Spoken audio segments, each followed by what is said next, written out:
সুপ্রিয় দর্শকবিন্দু আসসালামু আলাইকুম। টানা ভারী বৃষ্টিতে ভাসবে নিম্নাঞ্চল নাকি থমকে থাকা ভ্যাপসা গরমে অস্বস্তি বাড়বে আরও কিছুদিন। বঙ্গোপসাগরে মেঘের চাদর খেয়েবার দেশের ওপর বড় কোনো আবহাওয়াগত রূপান্তরের পূর্বাভাস দিচ্ছে। আগামী 48 ঘন্টায় দেশের 64টি জেলায় বৃষ্টির তীব্রতা, বন্যার রূপ এবং নদী বন্দরগুলোতে কেমন থাকবে সতর্ক সংকেত। আন্তর্জাতিক স্যাটেলাইট ডাটা ও আবহাওয়া দপ্তরের সর্বশেষ জরুরি জেলাভিত্তিক বিশ্লেষণ নিয়ে হাজির হয়েছে আপনাদের সামনে। চলুন বিস্তারিত জেনে নেওয়া যাক। আমরা আমাদের এই প্রকাশিত প্রতিদিনের বিশেষ বুলেটিনটিতে জেলাভিত্তিক বিস্তারিত তথ্য দেওয়ার চেষ্টা করি, কেননা দেশের প্রতিটি জেলায় কী অবস্থা রয়েছে আবহাওয়ার, দিনের কোন সময়ে আঘাত হানতে পারে এবং বৃষ্টিপাতের সম্ভাবনা কতটুকু তা আমরা প্রকাশ করার চেষ্টা করি। সুপ্রিয় দর্শকবৃন্দ, আপনি কোথা থেকে আমাদের সঙ্গে যুক্ত রয়েছেন এবং আপনার অঞ্চলে বর্তমানে আবহাওয়া পরিস্থিতি কী অবস্থায় রয়েছে কমেন্ট করে আমাদের জানিয়ে দিতে পারেন। এবং আপনি যদি আমাদের চ্যানেলে নতুন হয়ে থাকেন অবশ্যই চ্যানেলটি সাবস্ক্রাইব করতে ভুলবেন না। আগামী 7 ও 8 আগস্ট দেশ জুড়ে সক্রিয় থাকবে প্রবল মৌসুমী বায়ু। দক্ষিণ পূর্ব ও উত্তর পূর্বাঞ্চলের অধিকাংশ জেলায় মাঝারি থেকে অতি ভারী বৃষ্টিপাতের তীব্র সম্ভাবনা রয়েছে। একই সাথে উজান থেকে আসা পাহাড়ি ঢল ও স্থানীয় বর্ষণের ফলে দেশের উত্তর পূর্বাঞ্চল ও দক্ষিণ পূর্বাঞ্চলের প্রধান নদীর পানি দ্রুত বৃদ্ধি পেয়ে নিম্নাঞ্চল প্লাবিত হওয়ার ঝুঁকি তৈরি হয়েছে।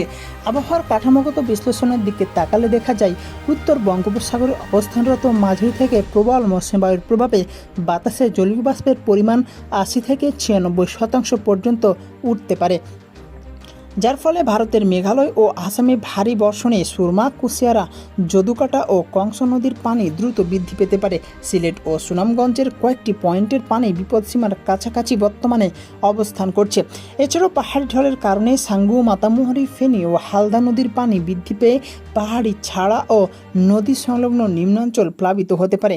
ব্রহ্মপুত্র, যমুনা ও পদ্মা নদীর পানি ধীরে ধীরে বৃদ্ধি পেলেও তা এখনও বিপদসীমার কিছুটা নিচ দিয়ে প্রবাহিত হচ্ছে। তবে তিস্তা ও ধরলা নদীর পানি হঠাৎ বৃদ্ধিতে উত্তরাঞ্চলের নিচু চরাঞ্চল প্লাবিত হতে শুরু করেছে। চট্টগ্রাম, কক্সবাজার ও বান্দরবানের পাহাড়ি এলাকায় অতি ভারী বৃষ্টির কারণে পাহাড় ধস এবং ফেনী, নোয়াখালী ও সিলেটের নিচু এলাকায় স্থায়ী জলাবদ্ধতার ঝুঁকি এখনও বহাল থাকছে। সুপ্রিয় দর্শকবৃন্দ, এবার আপনাদেরকে আমরা জানাতে চলেছি জেলাভিত্তিক নিখুঁত ও বিস্তারিত তথ্য। প্রথমে আসছি ঢাকা বিভাগের কাছে। ঢাকা বিভাগের ঢাকা, গাজীপুর, নারায়ণগঞ্জ ও মুন্সিগঞ্জের আকাশ থাকবে মেঘাচ্ছন্ন। দুপুরের পর থেকে সন্ধ্যার মধ্যে মাঝারি ধরনের বজ্রবৃষ্টি হতে পারে। বৃষ্টিপাতের সম্ভাবনা থাকতে পারে 65%। সম্ভাব্য পরিমাণ হতে পারে 15 থেকে 30 মিলিমিটার। বুড়িগঙ্গা, শীতলক্ষ্যা ও ধলেশ্বর নদীর পানি বৃদ্ধি অব্যাহত থাকতে পারে।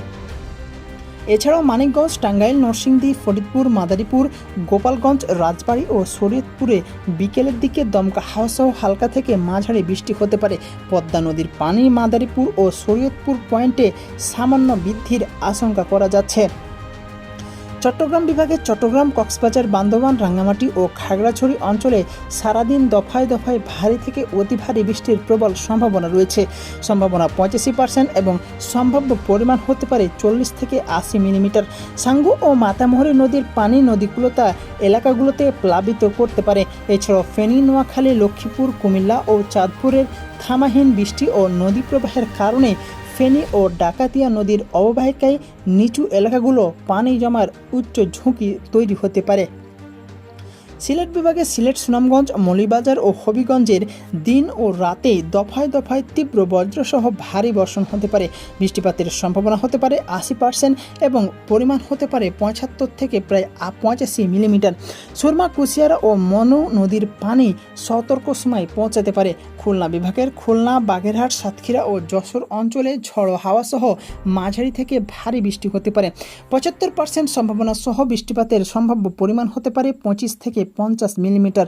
রূপসা ও পরশু নদীর জোয়ারের পানি স্বাভাবিকের চেয়ে কিছুটা বৃদ্ধি পেতে পারে। এছাড়াও ঝিনাইদহ, মাগুরা, নড়াইল, কুষ্টিয়া, চুয়াডাঙ্গা ও মেহেরপুরে হালকা থেকে মাঝারি বৃষ্টির পাশাপাশি ভ্যাপসা গরম অব্যাহত থাকতে পারে।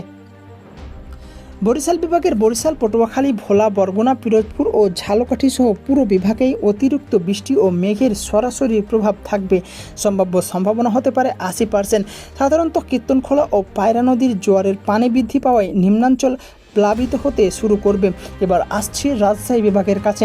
রাজশাহী বিভাগের রাজশাহী, পাবনা, বগুড়া, সিরাজগঞ্জ, জয়পুরহাট, নওগাঁ, নাটোর ও চাঁপাইনবাবগঞ্জে বৃষ্টির পরিমাণ কম থাকলেও বিকেল বা সন্ধ্যায় বিচ্ছিন্ন বজ্রবৃষ্টির সম্ভাবনা 50%-এর কিছুটা বেশি। আত্রাই সহ ছোট ছোট যমুনা নদীর পানি সামান্য বৃদ্ধি পেয়ে সাময়িক জলাবদ্ধতা তৈরি হওয়ার আশঙ্কা করা যাচ্ছে। এছাড়াও রংপুর বিভাগের রংপুর, দিনাজপুর, গাইবান্ধা, কুড়িগ্রাম, লালমনিরহাট, নীলফামারী, পঞ্চগড় ও ঠাকুরগাঁও সহ আশেপাশের অঞ্চলগুলোতে আকাশ থাকবে আংশিক মেঘলা।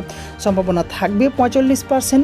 উজান থেকে আসা পানির কারণে তিস্তা ও ধরলা নদীর সংলগ্ন চরাঞ্চলে পানি সাময়িক বৃদ্ধি পেতে পারে। ময়মনসিংহ বিভাগের ময়মনসিংহ, নেত্রকোনা, শেরপুর ও জামালপুর সহ আশেপাশের নেত্রকোনা ও শেরপুরে মাঝারি থেকে ভারী বর্ষণ হতে পারে। সোমেশ্বরী ও ভোগাই নদীর পানি বৃদ্ধির ওপর নজর রাখা হচ্ছে। সম্ভাবনা থাকতে পারে ৭৭ মিলিমিটার। বর্তমানে চট্টগ্রাম, কক্সবাজার, মোংলা ও পায়রা সমুদ্র বন্দর সমূহকে ৩ নম্বর সতর্ক সংকেত দেওয়া হয়েছে। মাছ ধরার নৌকা ও ট্রলার সমূহকে উপকূলের কাছাকাছি থেকে সাবধানে চলাচল করতে বলা হয়েছে। এছাড়াও দেশের দক্ষিণাঞ্চল, উত্তর পূর্বাঞ্চল ও উপকূলীয় এলাকায় সকল নদীবন্দরের জন্য ১ নম্বর নৌ সতর্ক সংকেত কার্যকর থাকবে। সকল নৌযানকে অতিরিক্ত যাত্রী বহন না করা এবং নদীর বন্ধভাগে নোঙ্গর করা থেকে বিরত থাকার পরামর্শ দেওয়া হচ্ছে।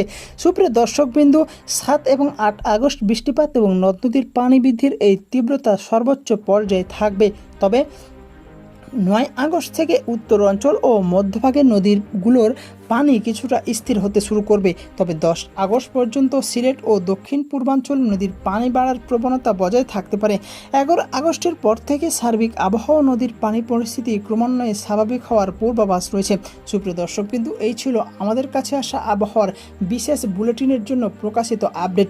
সুপ্রিয় দর্শকবৃন্দ, আপনারা চাইলে আমাদেরকে ফলো করতে পারেন, কারণ আমরা জেলাভিত্তিক বিস্তারিত পূর্বাভাস আপনাদের সামনে তুলে ধরার চেষ্টা করি এবং তা প্রতিদিন আমাদের একই সময়ে প্রতিদিন বুলেটিনটি প্রকাশিত হয় এবং সময়টি হচ্ছে ৯টা ৩০ মিনিট। চাইলে আপনারা প্রতিদিন আমাদের সঙ্গে যুক্ত থাকতে পারেন। সেই পর্যন্ত সবাই ভালো থাকবেন, সুস্থ থাকবেন এবং নিরাপদ থাকবেন। আল্লাহ হাফেজ।